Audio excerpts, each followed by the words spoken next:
오늘 하나님의 말씀은 사무엘상 1장 1절에서 9절까지 말씀입니다. 사무엘상 1장 1절에서 9절, 저와 여러분이 한 절씩 교독하도록 하겠습니다. 에브라임 산지 라마다임 소임에 에브라임 사람 엘가나라 하는 사람이 있었으니 그는 요로함의 아들이요 엘루의 손자요 도위의 증손이요 수베의 현손이더라. 그에게 두 아내가 있었으니 한 사람의 이름은 한나요, 한 사람의 이름은 분인나라. 분인나에게는 자식이 있고 한나에게는 자식이 없었더라. 이 사람이 매년 자기 성읍에서 나와서 실로에 올라가서 만군의 여호와께 예배하며 제사를 드렸는데 엘리의 두 아들 옴니와 비느아스가 여호와의 제사장으로 거기에 있었더라. 엘가나가 제사를 드리는 날에는 제물의 불깃을 그의 아내 분인나와 그의 모든 자녀에게 주고 한나에게는 갑절을 주니 이는 그를 사랑하니라. 그러나 여호와께서 그에게 임신하지 못하게 하시니 여호와께서 그에게 임신하지 못하게 하심으로 그의 젖소인 분인나가 그를 심히 격분하게 하여 괴롭게 하더라. 매년 한나가 여호와의 집에 올라갈 때마다 남편이 그같이 하며 분인나가 그를 격분시키므로 그가 울고 먹지 아니하니 그의 나는 엘가나가 그에게 이르되 한나여 어찌하여 울며 어찌하여 먹지 아니하며 어찌하여 그대의 마음이 슬프냐. 내가 그대에게 이런 아들보다 낫지 아니하냐 하니라. 함께 그들이 실로에서 먹고 마신 후에 한나가 일어나니 그때 제사장 엘리는 여호와의 전 문설주 곁 의자에 앉아 있었더라. 아멘. 오늘 사무엘상 말씀으로 이제 5월달 말씀인지 사무엘상으로 쭉 이어지게 됩니다. 우리 지난주 말씀이 어디였죠? 룻기였어요. 룻기는 오늘 사무엘상에 시작되어진 이 시분과 이제 맞물리는 시대입니다. 사사기 시대잖아요. 지금 오늘 사무엘상도 아직 사사 시대입니다. 그래서 사사 시대의 거의 마지막쯤에 되는 그런 상황에서 오늘 이제 이 본문이 같은 동시대에 또 하나의 인물을 보고 있다라는 거죠. 우리가 룻기를 보면서도 가장 큰 감격과 감동을 받았던 부분이 뭡니까? 이 룻의 신앙이죠, 실은. 룻의 그의 신앙은 어머니의 하나님이 나의 하나님이 되고 또 어머니가 가는 곳이 내가 가겠다. 그리고 어머니가 묻히는 곳이 내가 묻히는 곳이 되겠다. 이게 말이 쉽지. 그의 어떤 신앙과 절개를 보여주는 그런 표현과 내용들이 참 읽기가 어렵죠. 주님이 참 그래서 이 룻이라는 여인을 통해 룻기라는 성경을 통한 우리가 지금까지도 그 내용들을 알 수 있게 하셨고요. 이 룻의 마지막 부분 우리가 기억나겠지만 우리 기업 무르는 자에 대한 내용 지난주 나눴잖아요. 그래서 결국 룻이라는 이 여인을 통해 다윗의 시대가 그 세대가 열리고 또 다윗은 아브라함과 다윗의 자손 예수 그리스도의 세계라. 그래서 그 족보가 이루어져가는 과정이 이 룻이라는 여인을 통해서 있었다. 그리고 보아스의 할아버지가 누구였죠? 보아스의 할아버지는 바로 이제 여리고 성을 점령할 때 있었던 그 내용을 배경으로 해서 또 하나의 기적들이 있었던 것을 봅니다. 아무튼 유다와 다말 이야기가 나오죠. 제가 잘못 말씀드렸는데 유다와 다말 이야기가 나오고 그 자손에서 예수 그리스도가 나오신다는 것까지 연결했습니다. 자, 오늘 보면은 그렇게 유다 족속을 통해서 쭉 이어져 가는 계보의 맥락에서 이제 그렇게 한편으로 하나님께서 준비하셨다면 오늘은 이 또 다른 한 인물을 준비하는데 그것은 바로 사무엘이라는 사람입니다. 오늘 보면은 사무엘이 등장하기 전 그의 부모에 대한 이야기인 거고요. 사무엘은 결국 무엇을 준비하냐면 결국 다윗 시대를 열어가는 아주 중요한 역할을 하죠. 이런 그런 중요한 가교 역할을 하는 이 사무엘. 근데 오늘 사무엘 이야기가 직접 나오지 않고 그의 부모에 대한 이야기가 나오는데 그러면 왜 오늘 본문은 여기서부터 이야기를 하고 있는지 그리고 오늘 본문을 통해서 주님의 말씀은 어디에 있는지 우리 각자의 적용할 내용들을 또 하나님께 주실 줄 믿고 한 절씩 살펴보도록 하겠습니다. 1절 말씀 같이 다시 한번 읽어보도록 하겠습니다. 시작. 에브라임 산지 야마나 이웃소임에 에브라임 사람 엘가나라는 사람이 있었으니 그는 여로함의 아들이요 엘리후의 손자요 보오의 중손이요 수의 현손이더라. 자, 오늘 이제 1절에 시작할 때 족보로 시작합니다. 뭐 잘 알지도 못하는 지역 이름에서부터 시작해서 수의 현손까지 나오는데 여기서 착각하기 쉬운 거 두 가지만 집어내면요. 에브라임 산지다. 에브라임 지역에서 살았다는 거잖아요. 에브라임은 지금 지역 이름이죠. 이 에브라임이라는 지역은 에브라임 사람들이 살아서 에브라임 지역이 됐겠죠. 그러면 이 에브라임이라는 지역에 살고 있는 이제 오늘 나오는 그 엘가나라는 사람이 그러면 에브라임 사람이냐? 그럴까요? 아니에요. 우리 그걸 착각하면 돼요. 그 족보를 일부러 그래서 그 뒤에 나와요. 네. 여로함의 아들이요 엘리후의 손자요 도위의 중손이요 숲의 현손이었다. 이렇게 해서 여러 대의 족보를 쫙 설명하잖아요. 이 족보는 어디로 겹치냐? 레위 족속이에요. 레위 족속. 그러니까 레위 족속의 후손으로 태어난 엘가나가 에브라임 지역에 살았다 이런 의미예요.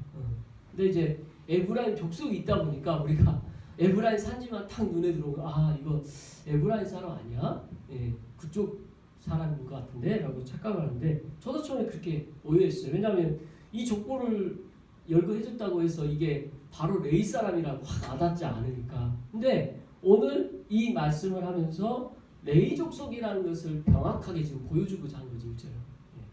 이어서 2절을 같이 읽어보겠습니다. 시작.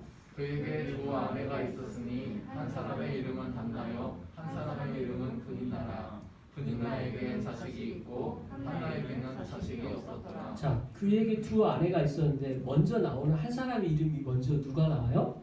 한나. 네, 이름 순서가 중요해요. 왜냐하면 성경은 이름 순서대로 서열을 보여주기 때문에 그래요. 그래서 본래 한나라는 사람이 두 아내가 있었다라고 하는데 서열로 볼 때 누가 먼저예요?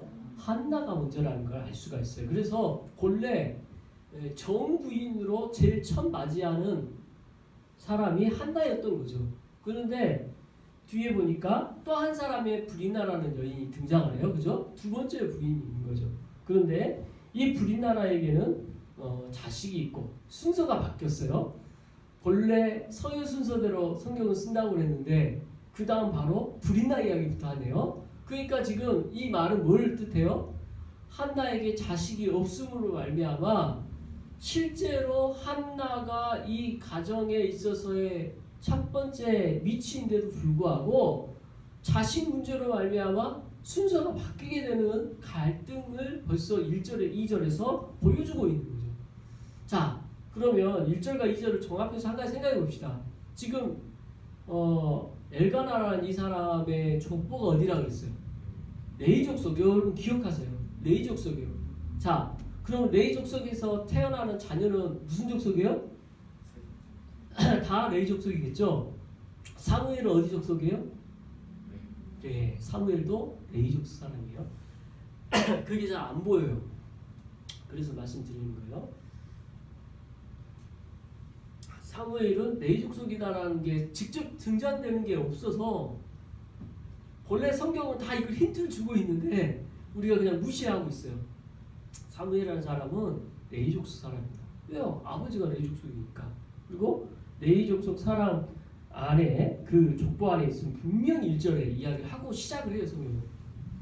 자, 근데 지금 문제는 레위 족속은 우리가 알지만 이스라엘 민족 가운데서도 어떤 의미가 있습니까?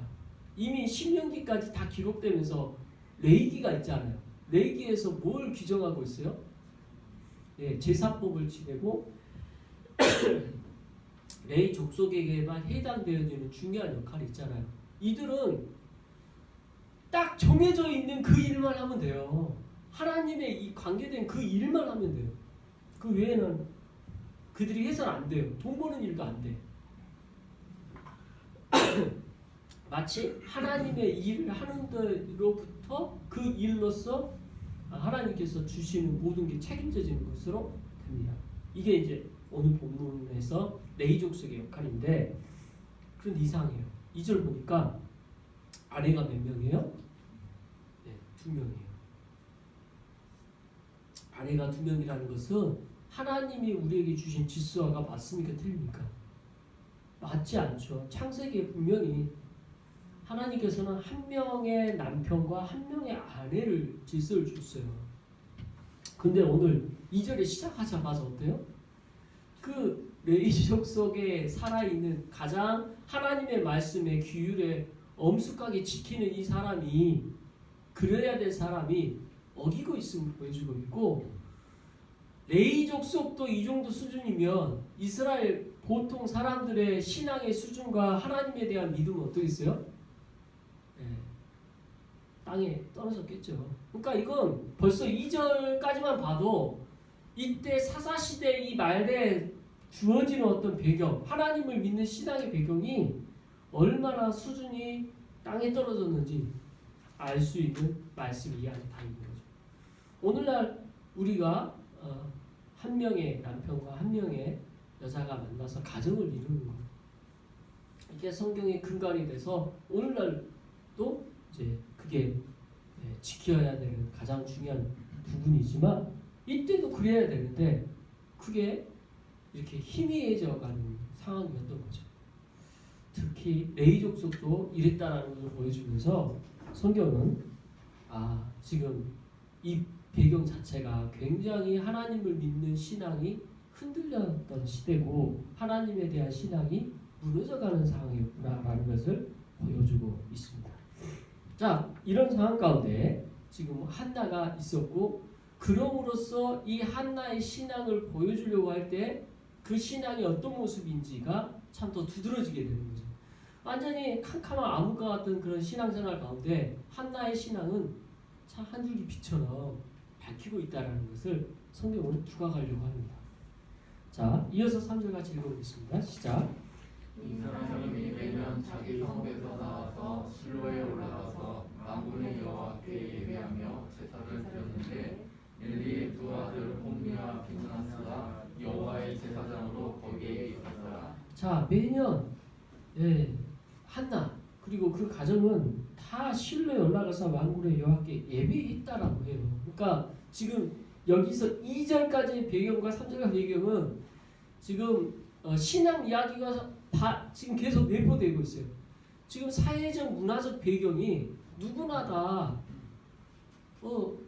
그 두 사람하고 결혼해도 되는 분위기였거든요. 이미 그게 신앙과 벌써 거리가 너무 멀어져 버린 그런 배경인 가운데에서도 3절은 뭘 이야기하냐면, 그럼에도 마지막까지 엘가나는 이 사람은 그 가정은 하나님을 믿었다. 믿었다. 신앙생활을 열심히 하고 있는 사람이었다. 그리고 제사를 드리고 하나님께 예배드리며 그의 신앙의 중심은 늘 하나님께 있었다라는 것을 보여주는 거죠. 근데 그 다음에 나오는 엘리의 두 아들 이름이 뭡니까? 옴니와 비느하스. 이 이름 기억하시기 바랍니다. 옴니와 비느하스는 이제 오늘 사무엘상 초반에 나올 때 아주 중요한 인물들이에요. 이들이 했던 악행 때문에 더더군다나 하나님의 성전을 지키고 하나님의 말씀을 전하는 제사장의 역할을 하는 이들이 가장 하나님의 기뻐하시는 것을 엇그러뜨리고 하나님의 영광을 떨어뜨리는 역할을 하는 그런 사람들이기 때문에, 그런 사람들이 그곳에 제사를 드리는 사람들로서 위치했다. 제사장으로 위치했다. 이것도 하나의 사회적 분위기인 거죠.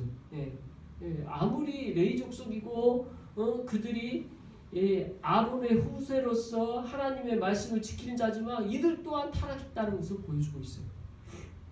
자, 그런 배경이 3절까지 나옵니다. 자, 이어서 4절 같이 읽습니다. 시작. 엘가나가 제사를 드리는 날에는 제물의 기술을 그의 아내 엘가나가 했던 행위 중에 하나가 이 제사를 드릴 때 제물의 분깃으로 아내인 브린나가 자녀에게 먼저 줬어요. 여기서도 먼저 누가 나와요? 브린나가 먼저 나와요. 그러니까 이게 자녀를 낳음으로 서열이 바뀌어버렸어요. 지금 한나는 굉장히 위축되고 고통 가운데 있을 수밖에 없겠죠. 먼저 첫 번째 시집으로 온 사람으로서 자기 위치가 있는데 그 모든 것을 브린나에게 내어주고 있고, 어쩌면 자녀를 못 낳는 것이 이때 시대적 분위기가 뭐예요? 하나님께서 내린 저주 중에 하나가 자녀가 없는 거예요. 그래서 지금 한나는 어쩌면 사람들로부터 비난받고 손가락질 받았을 거예요. 저 사람은 하나님의 저주를 받았대. 왜?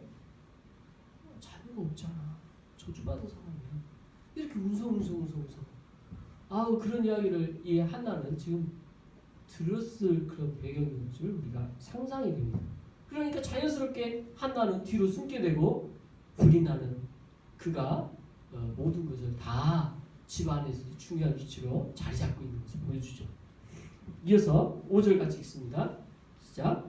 한나에게는 갑절을 주니 이는 그를 사랑합니다. 그러나 여호와께서 그에게 임신하지 못하게 하시니. 자, 한나에게는 사랑해서 갑절로 주었다.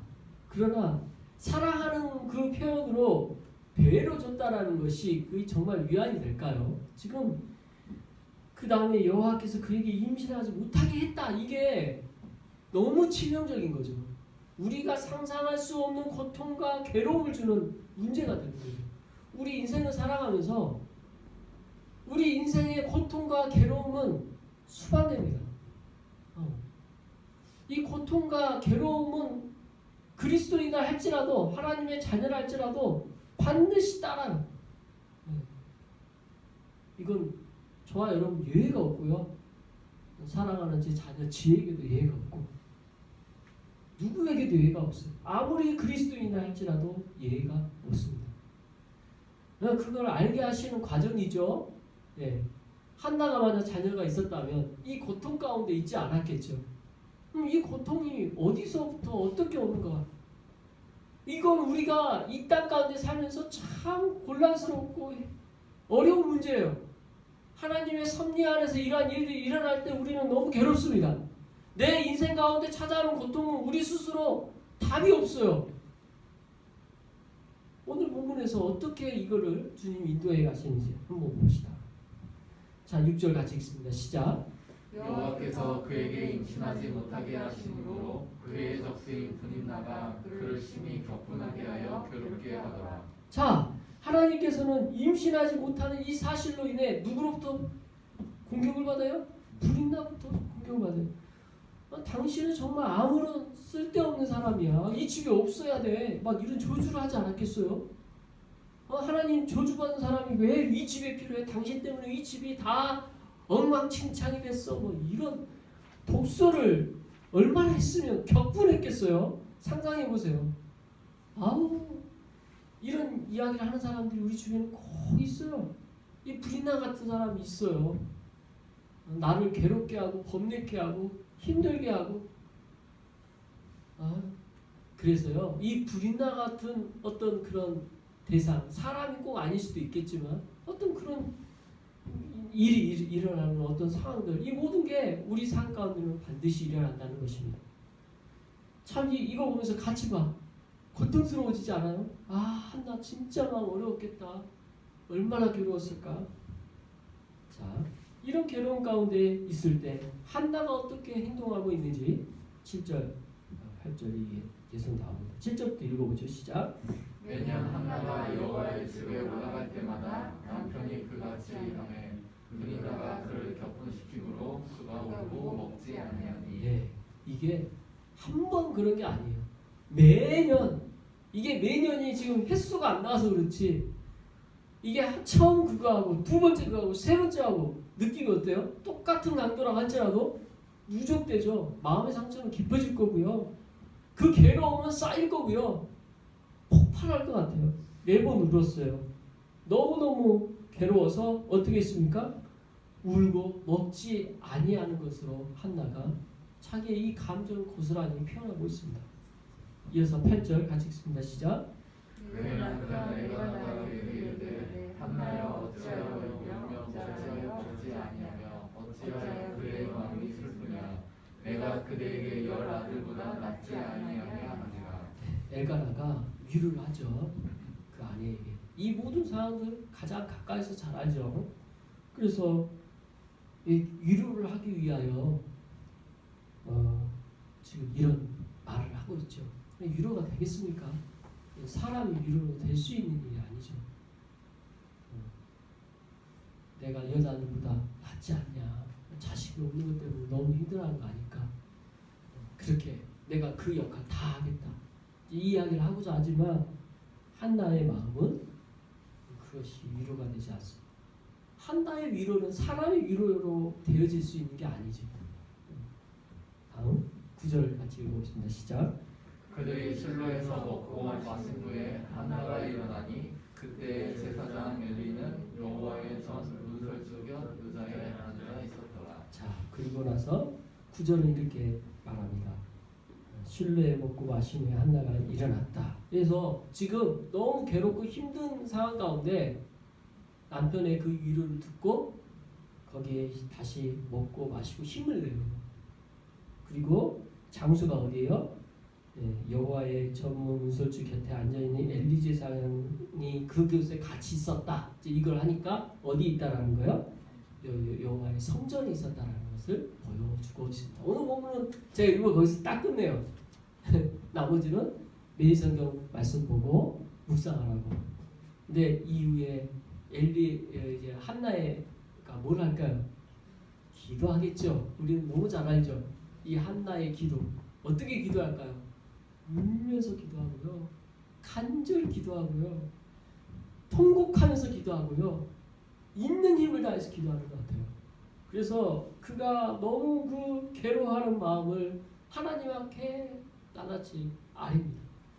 여러분 그런 기도 해본 적 있어요? 하나님 앞에? 해보세요. 어쩌면 우리 인생 가운데 이런 과정들이 있어요. 있게 돼요. 반드시 이 고민이 찾아옵니다. 그리고 괴로워하며 하나님 앞에 간절히 매달릴 때, 그때요 우리가 비로소 하나님 제대로 알게 돼요. 신앙이 뭔지, 하나님의 섭리가 뭔지 깨닫게 돼요. 오늘 본문은 한나를 통해서 우리의 인생 가운데 이렇게 역사하시는 것을 보여주고자 하시는 거예요. 고통이 찾아와요. 왜 이걸 나한테 주셨지? 왜 하나님 나를 버리신 것 같지? 막 그렇게 우리가 격분할 수 있잖아요. 근데 그때 하나님은 먼 곳에 계시지 않아요. 함께 하십니다. 고통 가운데 함께 하시는 하나님이신 줄 기억하시기 바랍니다. 그리고 그 고통 가운데 있을 때 하나님은 우리를 기억하셔서 하나님을 알게 하셔요. 이게 희한한 하나님의 섭리예요. 역사적으로요, 우리나라 가장 힘들었을 때가 언제일 것 같아요? 역사적으로 일제치 아니겠습니까? 가장 우리나라 고민에 빠졌을 때죠. 여러분 그때 기적 같은 일이 한 가지 일어나죠. 우리나라에 뭐가 일어나요? 하나님을 믿는 역사가 일어나요. 1907년 대부분 운동이 일어나요. 가장 고민에 빠져있고 가장 우리가 어떠한 것도 할 수 없는 그때 하나님은 이 민족을 만나주셨고 그 고통 가운데 하나님을 알게 하셨어요. 여러분 인생 가운데 가장 고통 가운데 있습니까? 그때 하나님 만날 때입니다. 그때가 하나님을 가장 가까이 뵐 수 있을 때예요. 그게 오늘 이 한나의 과정을 통해서 우리가 보는 거죠. 그리고 그 기도를 통하여 이 한나는 간절히 기도하는 과정 가운데 무엇을 기도해야 될지 알게 돼요. 여러분 우리가 상식적으로 이런 상황에서 우리라면 어떻게 기도할까요? 불인나 저주하는 기도하지 않겠어요? 불인나 저 없애주세요. 대적 기도. 그리고 나에게는 자녀 주세요. 이런 기도하겠죠. 근데 한나의 기도의 핵심은 하나님께 영광을 돌리고 나의 처해져 있는 이 고통을 하나님께 호소를 하지만 주님, 이 하나님의 저주를 받는 것 같은 이런 상황에서 하나님의 영광을 돌리는 통로가 되길 기도하고 있어요. 그리고 그 통로의 루트로 그 통로의 상징으로 사무엘을 씌우는 거예요. 그래서 그 상징인 사무엘에 대하여 간절히 기도하면서 사무엘이 이 지금 레위 족속이잖아요. 그래서 사무엘이 성전에서 같이 살 수 있도록 어렸을 때 젖을 떼자마자 데리고 올라가는 그 믿음의 고백을 하게 되고 하나님께 찬양합니다. 이게 이제 1장, 2장 초반 내용이에요. 자, 앞으로 이 사무엘이 어떻게 자랄지 기대가 되죠. 하나님이 어떻게 인도하실지 기대가 되죠. 그러나 그 과정 가운데 이 한나의 이 신앙과 기도가 있었음을 기억하고 저와 여러분도 참 우리의 상황 가운데 고통 가운데 있을 때 한나의 모습을 보며 우리가 그리스도인은 어떻게 살아가야 될지 하나님의 선님을 믿고 살아가는 그 진리를 배우는 저와 여러분 되시길 그리스도인으로 축원합니다. 기도하겠습니다.